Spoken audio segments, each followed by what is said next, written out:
Hi, my name's Abby Gwilt, and I'm a student for the Theatre Production Program Diploma. I do everything. That's what the job description is, typically. So I came into this program mostly for scenic paint because I had the most experience in that, but I've always kind of had a thing for lighting, and I was lucky enough this term to become the theater technician for this small black box theater, the Tim Ryan. I love designing, I love painting pictures with lights, and just everything related to these consoles. So I've been in the program for just about 2 years, and I'll be graduating with a diploma in, oh my God, like a month? Ugh. It's a little scary. So this is a lighting board. It's basically just a specialized PC. It can run power to all of the LED fixtures that we have hung up.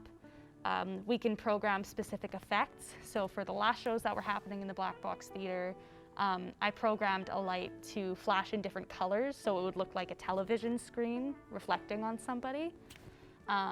Anything from turning on a light to spinning it in circles to making it strobe to pulling up a little fader right here, to recording cues. Like the reason why I'm in here today is I'm programming cues with certain times on them, so when I get to see a director later tonight, I can show him all the little pictures I've painted. My favorite thing is when I get to pick the brains of all the faculty members and experienced technicians that I have available to me.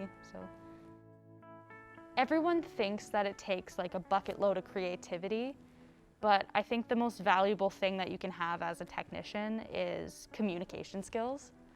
When I was the lighting lead for World Goes Round, there was a moment where we were patching lights, so we were basically telling the console which light is what and how to turn it on. So we were patching them, we were hanging them, and we were also focusing them all on the same day. So plugging them into a wall, plugging them into the board, and focusing them on a specific spot on stage, all at the same time. For the end of the day, Heather Wood, who's a monitor, she's been an IATSE member for the past 20 years or so. She's like, okay, let's just go back to the TRIFO booth before we leave and make sure that everything that we did today saved on the main board, because we were working on the backup board. And you can probably guess what happened. None of it saved. So of course I had a little cry, had a little let it all out.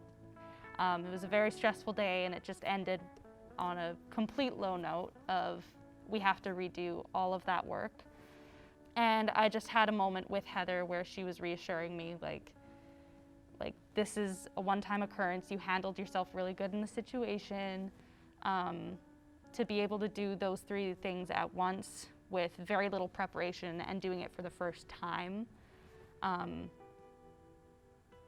just basically reassuring me that I was able to do it, even though it doesn't look like I was successful. I was very successful in what I was doing. And then she volunteered her own time, I think a couple days later, just to come in with me to repatch the show and show me a few things about the console. So it was just a really heartfelt, sweet moment of reassuring, I'm just a student, I'm doing this all for the first time. If I thought about what I was doing a year ago, I couldn't have imagined that I would have gotten here. So you want this to happen so bad. And once it does happen, there's a little bit of relief, but once the show's over, that's when there's the complete, I actually did that. Saying I made that. I didn't make it, I didn't physically make it, but I made that. That's me right there. I'm gonna see that on stage, and I drew that, I made that. And it's just this big sense of pride once everything's over, but stress until then. you.